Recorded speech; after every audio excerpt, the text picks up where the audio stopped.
دا بلاول بوټو روسیو څرګندونو ته د ستر جنرال موبین او عمران خان جوابونه. دا چې ستر جنرال موبین بلاول بوټو ته څه ځواب ورکړی دی، عمران خان څه ځواب ورکړی دی، زیاتره سره ویډیو کې وګورئ او زموږ چینل څه هم سبسکرایب کړئ. سر جنرال موبین لیکي چې جړه څه وایي ورته، ته نرشه د نیکه او مور قاتلان دې پیدا کا. افغانستان میں گوز اگر خلق بدی وشکوي، له بنګال نه دې د 95,000 پوځیانو پتلونونه راوړه، د IMF له قرضونو ځان خلاص کا. ستا تاریخ کې هغه تور راته وښایه چې تاسو کړي ده، ستا پوځ د کرایه دی د ډالرو لپاره خپل خلک وژني.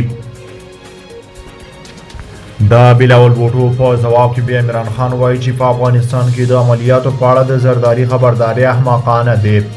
د پاکستان مخکني صدر اعظم عمران خان په افغانستان کې د پاکستان ضد عناصرو د ځپلو په پلمه د دغه هیواد د بهرنیو چارو وزیر بلاول بوټو له لوري د عملیاتو د ترسره کېدو خبرداری احمقانه بللې.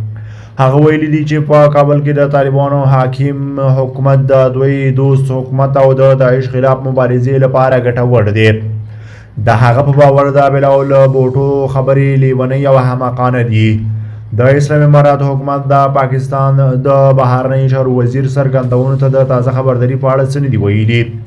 اسلامي امارات مخکې په افغانستان کې د تحریک طالبان پاکستان د غړو د موجودیت ادعاوې رد کړي او هم یې په افغانستان کې د پاکستان د عملیاتو د خبرداري پر وړاندې دونه غبرګون ښودلی وو. د اسلامي امارات دفاع وزیر ملا یعقوب یو ځل بیا د پاکستان د ورته خبرداري په غبرګون کې ویلي وو چې د افغانستان خاوره بې څښتنه نه ده او دوی به یې په کلکه دفاع وکړي.